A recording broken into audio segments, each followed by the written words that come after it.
नमो गंगाय मुनयोर्मुनिभ्यश्च नमो नमो गंगाय मुनयोर्मुनिभ्यश्च नमः। ओम शांति शांति शांति।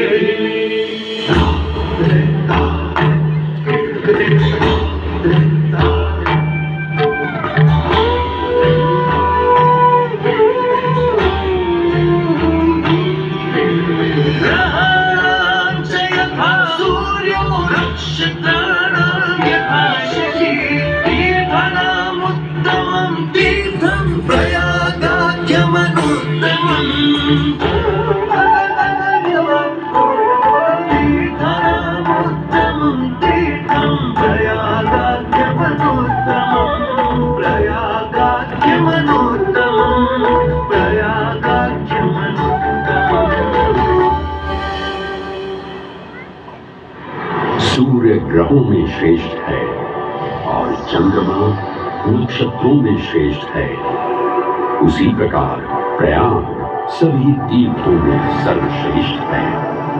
पद्म पुराण में वर्णित ये श्लोक जिस तरह प्रयाग की विशेषता को दर्शाता है, उसी तरह इस पावन क्षेत्र का गुणगान करने वाली अनेक पौराणिक कथाएं, किंवदंतियां एवं कहानियां आज भी जनमानस में प्रचलित है।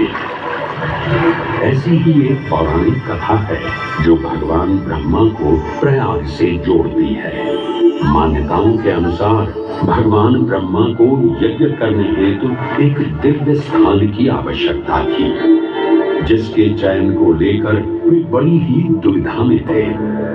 अपनी दुविधा के निवारण हेतु भगवान ब्रह्मा नागों के देवता महाराज शेषनाग के यहाँ पहुंचे और उनसे कहा, हे आदिशेष, मैं यज्ञ करने हेतु इस सृष्टि में एक ऐसा स्थान ढूंढ रहा हूं जो दिव्यता और पवित्रता की दृष्टि से सर्वोत्तम हो।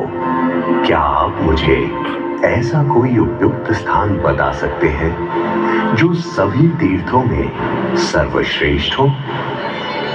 जगत रचयिता को मेरा प्रणाम। भगवान, मैं धन्य हूं कि आपने मुझे इस योग्य समझा।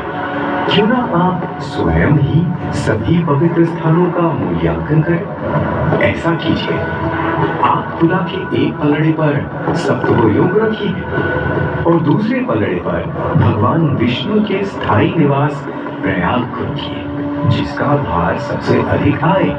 मेरे विचार में वही सर्वश्रेष्ठ तीर्थ होगा। इस मूल्यांकन के परिणाम स्वरूप प्रयाग का पलड़ा ही भारी रहा। इस तरह प्रयाग की प्रधानता सिद्ध हुई और तभी से इसे तीर्थों का राजा कहा जाने लगा।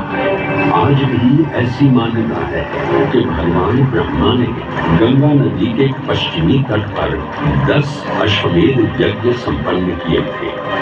आज उस स्थान को हम दशाश्वमेध घाट के नाम से जानते हैं। भगवान ब्रह्मा के अलावा इंद्रदेव, वरुण देव एवं सोमदेव ने भी प्रयाग क्षेत्र में ही भगवान विष्णु की आराधना करने हेतु यज्ञ किए थे, जिससे उन्हें भी श्री हरि का आशीर्वाद प्राप्त हुआ। प्रयाग शब्द में प्र का अर्थ है प्रकृष्ट और याग का अर्थ होता है यज्ञ। इसलिए इन दो शब्दों से बना प्रयाग सबसे पवित्र स्थान माना जाता है। प्रयाग ही संसार में एकमात्र ऐसा पावन क्षेत्र है जहाँ 3 पवित्र नदियों का संगम होता है। इस संगम का भी एक अनूठा महत्व है।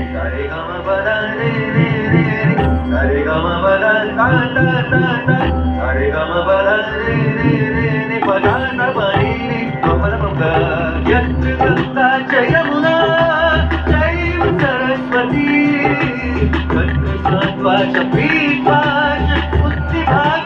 संचय यत्र गंगा च यमुना जैव सरस्वती तत्र सात्वा च पीत्वा च मुक्तिभागेन संचयः। हरे गम हरे हरे गम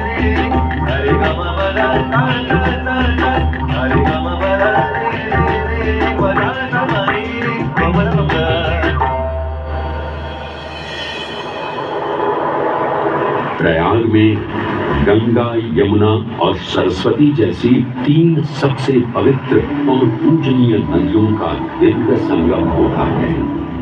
इन नदियों के संगम में स्नान करने एवं संगम का जल ग्रहण करने से मनुष्य मुक्ति का अधिकारी बन जाता है और इसमें किंचित भी संदेह नहीं है। ब्रह्म पुराण में ब्रह्मा जी भी कहते हैं कि प्रयाग में सरस्वती जी अदृश्य रूप में आकर गंगा जी से मिलती हैं। इसलिए इस क्षेत्र को सरस्वती तीर्थ संगम भी कहा गया है। सरस्वती नदी के अदृश्य रूप से मिलने के पीछे भी एक पौराणिक कथा सुनने को मिलती है। ऐसा माना जाता है कि बद्रीनाथ क्षेत्र की गुफाओं में जब वेद व्यास जी भगवान गणेश को महाभारत की कथा सुना रहे थे, तब उस क्षण सरस्वती जी हिम शिखरों से टकराते हुए अपना मार्ग बनाती हुई बड़ी ही तीव्र गति से बह रही थी। सरस्वती नदी के इस तेज बहाव से उत्पन्न होने वाली तेज ध्वनि वेद व्यास जी का ध्यान भंग कर रही थी। इसलिए महर्षि वेद व्यास जी ने सरस्वती जी से वेद और ध्वनि को कम करने का आग्रह किया, परंतु उनके अनुरोध उपरांत भी जब सरस्वती नदी के वेग एवं ध्वनि में कोई कमी नहीं हुई तो उन्होंने क्रोधित होकर सरस्वती जी को श्राप दे दिया और कहा कि वे अब धरती के भीतर यानी कि पाताल लोक में प्रवाहित होंगी। तब से ये माना जाता है कि हिम शिखरों से उद्गमित हुई सरस्वती नदी उत्तराखंड के माना गांव से आगे अपने अदृश्य रूप में प्रवाहित होती है। आगे चलकर यही अदृश्य रूपी मां सरस्वती प्रयागराज में गंगा एवं यमुना नदी से मिलकर त्रिवेणी संगम को पूर्ण करती है। ये प्रयाग नदी पवित्रता का उद्गम है, जिसके अंश हमें वेदों एवं पुराणों में भी मिलते हैं, जिनमें वर्णित है सुरों असुरों द्वारा हुआ समुद्र मंथन। अमृत प्राप्ति के लिए सुरों और असुरों ने एकजुट होकर क्षीर सागर का मंथन किया, जिसके संदर्भ में पुराणों में विभिन्न कथाएं देखने को मिलती हैं। उन्हीं कथाओं में एक कथा महर्षि दुर्वासा और इंद्रदेव से संबंधित है। इस कथा के अनुसार ऋषि दुर्वासा ने इंद्रदेव से प्रसन्न हो उन्हें पारिजात पुष्पों की एक दिव्य माला भेंट की, जिसे इंद्रदेव ने साधारण पुष्पों की माला समझ स्वयं धारण न कर उसे अपने वाहक गजराज ऐरावत के मस्तक पर रख दिया। पल भर में गजराज ने वो माला धरा पर गिरा उसे अपने पैरों तले रौंद दिया। ऋषि दुर्वासा से ये अपमान सहन न हुआ और उसी क्षण क्रोधित हो उन्होंने इंद्रदेव को श्राप दे दिया। हे अहंकारी इंद्र, तेरा इतना दुस्साहस कि तूने मेरा अपमान किया। जिस वैभव एवं शौर्य पर तू इतरा रहा है, क्षण भर में ही तेरा ये वैभव, प्रतिष्ठा, शक्तियां सब नष्ट हो जाएंगी। मैं अत्रि पुत्र दुर्वासा समस्त देवगणों को श्रीहीन होने का श्राप देता हूं।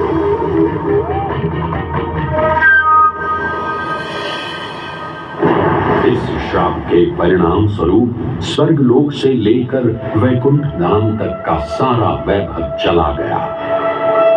जहां स्वर्गलोक में सभी देवता अपना वैभव एवं शक्तियां खो चुके थे, वहीं वैकुंठ धाम में मां लक्ष्मी भी क्षीर सागर की गहराइयों में चली गई। उनके जाते ही सृष्टि का संतुलन बिगड़ने लगा एवं असुर राजा बलि ने तीनों लोक अपने अधीन कर लिए। ये सब देखकर सभी देवतागण अपने श्राप के निवारण हेतु भगवान विष्णु की शरण में जा पहुंचे और कहने लगे, हे पालनहार, हे स्वामी, अब आप ही हमें इस श्राप से मुक्त होने का मार्ग बता सकते हैं, अन्यथा हम अपनी शक्तियों से सदैव वंचित ही रहेंगे और युद्ध में कभी भी असुरों का सामना नहीं कर पाएंगे। हे देवराज, ऋषि दुर्वासा के श्राप से सभी देवतागण जीवन मृत्यु के काल चक्र में बंध चुके हैं। इस काल चक्र एवं श्राप से मुक्त होने के लिए अब केवल एक ही मार्ग शेष है और वो है समुद्र मंथन। इस समुद्र मंथन से निकलने वाले रत्न ही आपके खोए हुए यश, वैभव और कीर्ति को पुनः स्थापित करेंगे। परंतु आपको इस मंथन के लिए असुरों के बल की भी आवश्यकता होगी, क्योंकि उनके बिना यह समुद्र मंथन संभव नहीं है। जैसी आपकी आज्ञा प्रभु, हम असुरों के साथ समुद्र मंथन करने के लिए तैयार हैं। देवताओं और असुरों ने एक मत होकर क्षीर सागर का मंथन करना स्वीकार किया। जहां मंदार पर्वत मथनी के रूप में आए तो वहीं वासुकी नाग को नेति की भूमिका मिली। भगवान विष्णु ने स्वयं कुर्म अवतार धारण कर मंदार पर्वत को उसका आधार प्रदान किया। क्षीर सागर को मथना शुरू किया गया और 14 रत्नों में सबसे पहले हलाहल विष उत्पन्न हुआ। उस विष के प्रभाव को कोई भी देवता या असुर सहन करने में समर्थ नहीं थे। इस कालकूट विष से सृष्टि का विनाश हो सकता था। इसीलिए इस आपदा से बचाने स्वयं देवों के देव महादेव प्रकट हुए और उन्होंने इस विष का पान किया। ये सब देख मां पार्वती ने विष को भगवान शिव के कंठ तक ही रोक दिया। इस कालकूट विष के प्रभाव से महादेव का कंठ नीला पड़ गया और तभी से उन्हें नीलकंठ के नाम से ही जाना जाने लगा।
हलाहल के पश्चात समुद्र की गहराइयों से मां लक्ष्मी का आगमन हुआ, जिन्हें भगवान विष्णु ने वरण करके अपनी अर्धांगिनी बना लिया।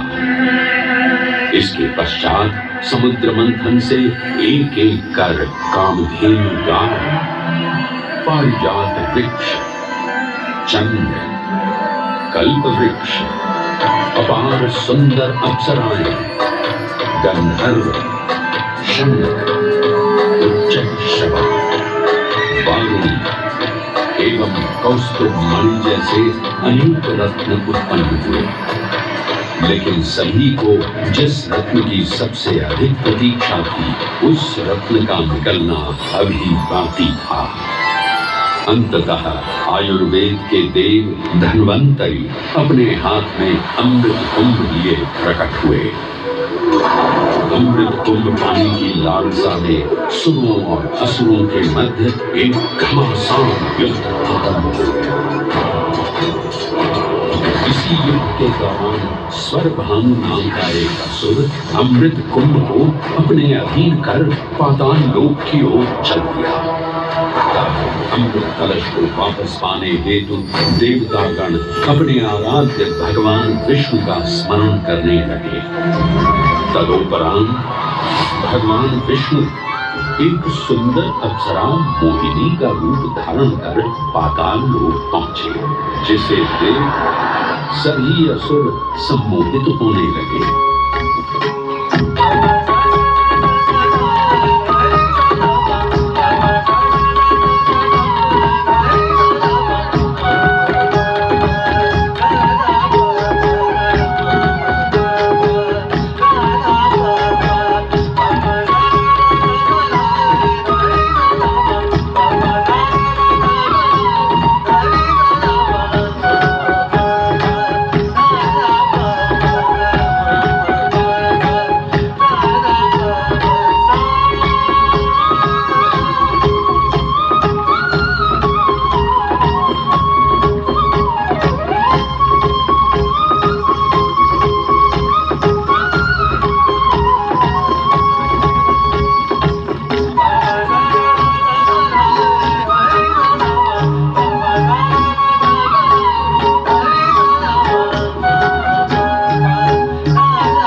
ये सुंदर अप्सरा कौन है? ये कहां से आई है? इसने तो मेरा मन ही मोह लिया। इसे तो मैं ही लेकर रहूंगा। इस सुंदर अप्सरा ने तो हम सबको सम्मोहित कर लिया है।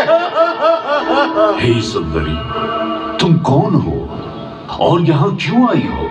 हे असुरराज, मैं मोहिनी हूँ और आप ये समझ लीजिए कि मैं आप ही की सहायता हेतु यहाँ पर आई हूँ। हमारी सहायता हेतु? परंतु वो कैसे सुंदरी? मैं आपको ये ज्ञात कराने आई हूँ कि अमृत की असली शक्ति और गुण तो कलश के तल में विद्यमान है, जबकि ऊपर तो केवल जल मात्र है, जिसके ग्रहण करने से ज्यादा कोई लाभ न होगा। आप सभी इस अमृत को देवताओं के साथ बांट लीजिए। आखिर आप सभी ऋषि कश्यप के ही तो पुत्र हैं। देवताओं के साथ अमृत बांटने से एक तो आपका वैभव बढ़ेगा और दूसरा जो अमृत का फलदायक भाग है उसे आप ही ग्रहण कर सकेंगे। हे मनमोहिनी, तुम सत्य ही कह रही हो, परंतु अगर हमने ये अमृत कलश देवताओं को दे दिया तो क्या पता वे सारा अमृत स्वयं ही ग्रहण कर लें और हम सभी असुर इससे वंचित ही रह जाएं। आप निश्चिंत रहिए, ऐसा कदापि नहीं होगा। मैं स्वयं ही सभी सुरों और असुरों को अमृत पान करवाऊंगी और साथ ही साथ ये सुनिश्चित भी करूंगी कि अमृत का फलदायक भाग आप सभी को ही प्राप्त हो। बस फिर क्या था, भगवान विष्णु की अपरंपार लीला आरंभ हुई। जहां एक ओर सभी देवतागण विराजे तो वहीं दूसरी ओर सभी असुर। मोहिनी रूप धारण भगवान विष्णु एक एक कर सभी देवताओं को अमृत पान करवाने लगे, जिससे वे पुनः अपनी शक्तियां प्राप्त कर सकें। परंतु स्वरभानु नाम का असुर जल्द ही भगवान विष्णु की ये चालाकी भांप गया और चुपचाप देवता वेश धारण कर उन्हीं के बीच में जाकर विराजमान हो गया। तब जैसे ही मोहिनी स्वरभानु को अमृतपान कराने हेतु अग्रसर हुई, ठीक उसी क्षण सूर्य एवं चंद्रमा स्वरभानु का असली रूप पहचान गए। ये ज्ञात होते ही भगवान विष्णु अपने मूल रूप में परिवर्तित हो गए और अपने सुदर्शन चक्र से स्वरभानु का सिर धड़ से अलग। परंतु तब तक अमृत की 2 बूंदें स्वरभानु के कंठ से उतर चुकी थी, जिसके चलते वो अमरत्व प्राप्त कर चुका था। इस तरह स्वरभानु के कटे हुए सिर के भाग को राहु का नाम मिला और धड़ को केतु के नाम से जाना जाने लगा। माना जाता है कि प्रतिशोध की ज्वाला में ज्वलित राहु एवं केतु सूर्य एवं चंद्रमा पर ग्रहण लगाते हैं। इस प्रकार सूर्य और चंद्र पर ग्रहण लगना राहु और केतु का प्रतिशोध माना जाता है। भगवान विष्णु की ये लीला देख सभी असुर अचंभित हो उठे। इससे पहले कि वे कोई प्रतिक्रिया दे पाते, भगवान विष्णु के वाहन पक्षीराज गरुड़ ने शीघ्रता से अमृत कलश को उठा लिया और अपने साथ लेकर स्वर्गलोक की ओर उड़ चले। कहते हैं पक्षीराज की इस यात्रा के दौरान पृथ्वी पर 4 जगह अमृत की कुछ बूंदें छलक कर गिर पड़ी थी और इन बूंदों से उन नगरों की नदियों के पानी में अमृत जैसे गुण आ गए थे। वे 4 स्थान हरिद्वार, प्रयाग, उज्जैन एवं नासिक है और यही कारण है कि इन 4 नगरों में कुंभ का पर्व मनाया जाता है। ऐसी भी मान्यता है कि एक दिव्य दिवस एक सांसारिक वर्ष के बराबर होता है और पक्षीराज गरुड़ की यात्रा में 12 दिन लगे थे। इसीलिए हर 12वें वर्ष में कुंभ पर्व मनाया जाता है।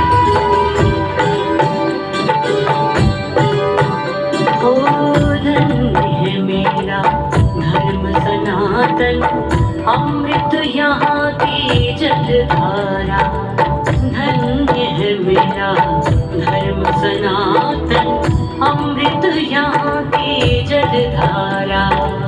भक्त जनों का हुआ समागम, खुशियों का जय जयकारा, खुशियों का जय जयकारा। गंगा यमुना सरस्वती का संगम, तीनों में समाया सृष्टि का राग, सृष्टि का राग। त्रिवेणी नहाए जो पाए वो मुक्ति, हर एक बूंद यहाँ ईश्वर का परा, ईश्वर का परा। रोशन है धरती और गगन, रोशन हर कुटुंब है। कुंभ है महाकुंभ है, कुंभ है महाकुंभ है। कुंभ है महाकुंभ है, कुंभ है महाकुंभ है। ओ गंगा की कथा जीवन को पावन करता कुंभ है, महाकुंभ है, महाकुंभ है। संगम देवों की महिमा का गुणगान करता कुंभ है, महाकुंभ है, महाकुंभ है। महाकुंभ है, महाकुंभ है।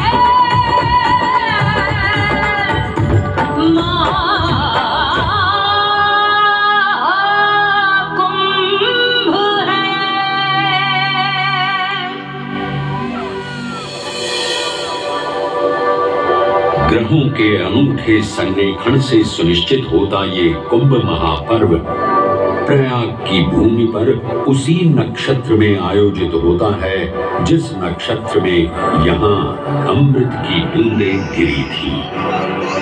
गणनाओं के अनुसार जब बृहस्पति वृषभ राशि में और सूर्य चंद्रमा मकर राशि चक्र में प्रवेश करते हैं, तब प्रयागराज में कुंभ पर्व आयोजित किया जाता है।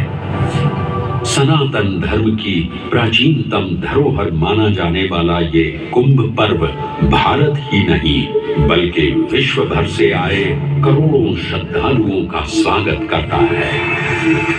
कुंभ पर्व केवल एक पर्व ही नहीं बल्कि एक तीर्थ का अवसर भी है, जहां लाखों करोड़ों श्रद्धालु कल्पवास के नियमों का पालन करते हैं। पौष पूर्णिमा से लेकर माघ पूर्णिमा तक चलने वाले कल्पवास के दौरान तीर्थालु सांसारिक सुखों को त्याग कर तपस्वी संतों की तरह कुटिया में रहते हैं। उनकी दिनचर्या ब्रह्म मुहूर्त में गंगा स्नान से शुरू हो संध्या वंदना और भजन कीर्तन जैसे आध्यात्मिक कार्यों के साथ रात्रि तक समाप्त होती है। श्रद्धालु दिन में केवल एक ही बार भोजन ग्रहण कर मानसिक रूप से धैर्य, अहिंसा और भक्ति भाव में लिप्त रहते हैं। ऐसी मान्यता है कि जो कल्पवासी मोक्ष की अभिलाषा लिए कुंभ पर्व में कल्पवास के नियमों का पालन करते हैं, उन्हें मोक्ष अवश्य ही प्राप्त होता है। पारंपरिक रूप से इस आध्यात्मिक पर्व की औपचारिक शुरुआत का श्रेय 8वीं शताब्दी के हिंदू दार्शनिक और संत आदि शंकराचार्य को दिया जाता है।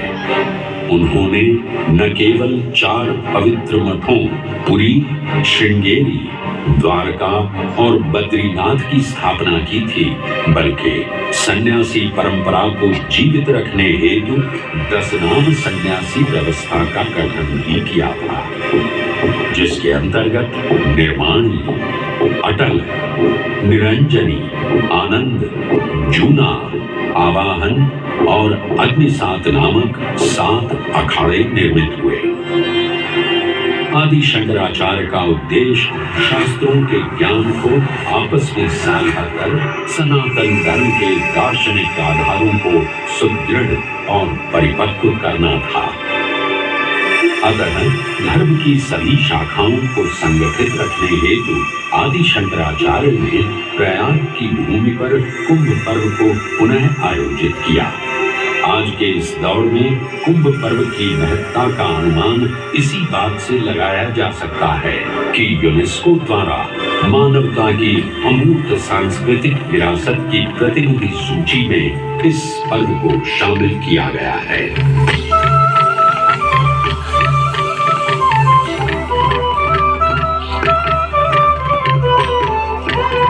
त्रिवेणीं माधवं सोमं भरद्वाजं च वासुकिं वन्दे अक्षयवटं शेषम् प्रयागं तीर्थनायकम् प्रयागं तीर्थनायकम्।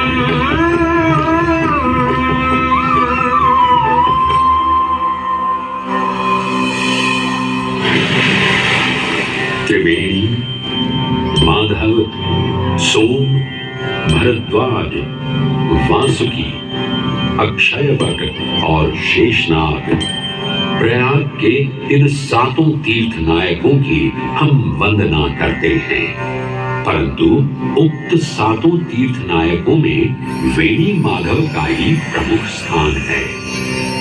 त्रिवेणी संगम में स्नान के साथ साथ श्रद्धालु वेणी माधव मंदिर में दर्शन कर भगवान विष्णु का आशीर्वाद भी प्राप्त करते हैं। मान्यताओं के अनुसार वेणी माधव इलाहाबाद किले के परिसर में स्थित पातालपुरी मंदिर में एक पवित्र अक्षयवट वृक्ष के पत्तों पर एक बालक के रूप में विश्राम करते हैं।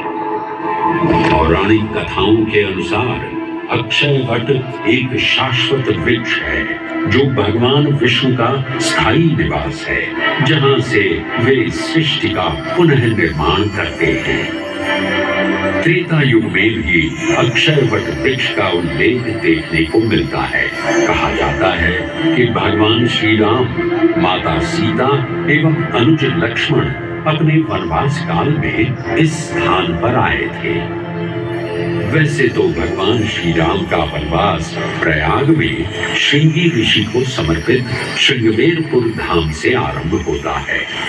ये वही स्थान है जहां निषाद राज गुह ने भगवान श्री राम, माता सीता और अनुज लक्ष्मण को गंगा पार जाने के लिए सहायता प्रदान की थी। श्रृंगवेरपुर से प्रभु श्री राम ऋषि भरद्वाज के आश्रम पहुंचे थे। भरद्वाज मुनि बसही प्रयागा गोस्वामी तुलसीदास जी ने रामचरितमानस में ऋषि भरद्वाज का निवास स्थान प्रयागराज ही बताया है। ऋषि भरद्वाज से त्रिवेणी संगम की महिमा सुन प्रभु श्री राम, माता सीता और अनुज लक्ष्मण त्रिवेणी संगम में स्नान कर तीनों नदियों का आशीर्वाद प्राप्त करते हैं। इसी कड़ी में एक प्रचलित कथा के अनुसार संगम तट पर ही माता सीता ने प्रभु श्री राम से महादेव और परम शक्ति मां पार्वती की आराधना करने की अपनी मनोकामना को व्यक्त किया था, जिसके उपरांत प्रभु श्री राम ने यमुना तट पर भगवान भोलेनाथ और मां पार्वती को समर्पित एक मंदिर का निर्माण करवाया था, जिसे आज हम मनकामेश्वर मंदिर के नाम से भी जानते हैं। त्रेयुग में स्वयं प्रभु श्री राम ने माता सीता के साथ इसी मंदिर में भगवान शिव एवं मां पार्वती की पूजा अर्चना कर उनसे आशीर्वाद प्राप्त किया था। महादेव के इस प्राचीन मंदिर से अगर थोड़ा आगे चले तो उन्हीं के अंशावतार पवन पुत्र हनुमान जी का मंदिर भी विद्यमान है।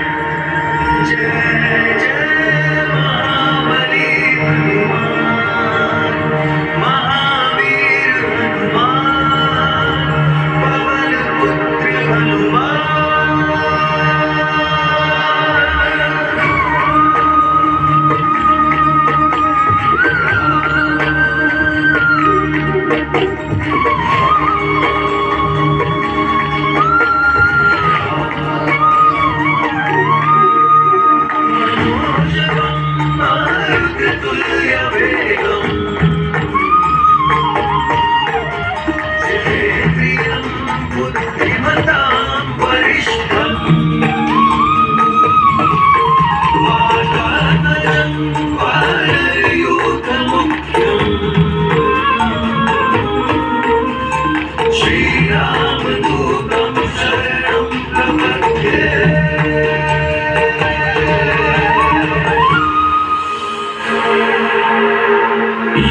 एक ऐसा अनूठा मंदिर है जहां हनुमान जी लेटे हुए दिखाई देते हैं। प्रचलित कथाओं की माने तो हनुमान जी के आदेशानुसार बाघंबरी बाबा को इस तट पर उत्खनन करते समय हनुमान जी की एक दिव्य मूर्ति प्राप्त हुई थी, जिसके फलस्वरूप आज यहाँ बड़े हनुमान जी का मंदिर विद्यमान है। इस चमत्कार से विस्मयाभिभूत हुए बाबा बाघंबरी ने हनुमान जी की सेवा में अपना जीवन समर्पित कर दिया। आज भी इस मंदिर की देखरेख का कार्यभार बाघंबरी गद्दी ने ही संभाल रखा है। पुराणों एवं अनेक धार्मिक ग्रंथों में वर्णित प्रयाग क्षेत्र के कौशाम्बी का उल्लेख देखने को मिलता है। कौशाम्बी प्राचीन भारतीय वत्स महाजनपद की राजधानी थी। गौतम बुद्ध ने अपने तपस्वी जीवन के 6वें और 9वें वर्ष यहीं बिताए और अपने अनुयायियों को कई महत्वपूर्ण धर्मोपदेश भी दिए। बौद्ध धर्म से अगर जैन परंपरा की ओर चले तो ऐसी मान्यताएं आज भी प्रचलित हैं कि प्राचीन तीर्थंकर ऋषभदेव ने भी वत्स देश में ही ज्ञान प्राप्त किया था। इसके अलावा छठे जैन तीर्थंकर पद्म प्रभु का जन्म इक्ष्वाकु वंश में राजा श्रीधर और रानी सुसीमा देवी के घर कौशाम्बी में ही हुआ था। यहाँ तक कि मगध सम्राट अशोक ने भी अपनी शाही देखभाल के लिए इसे अपनी उपराजधानी बनाया था। तथ्यों को टटोलें तो अशोक की लाट आज भी इस क्षेत्र में देखने को मिलती है। धार्मिक विविधता से परिपूर्ण प्रयाग क्षेत्र एक ऐसा अनूठा क्षेत्र है जहां ज्ञान का प्रकाश फैलाने सिख गुरु भी पधारे हैं। प्रयागराज के अहियापुर में स्थित गुरुद्वारा पक्की संगत साहिब इसी की एक बेजोड़ निशानी है।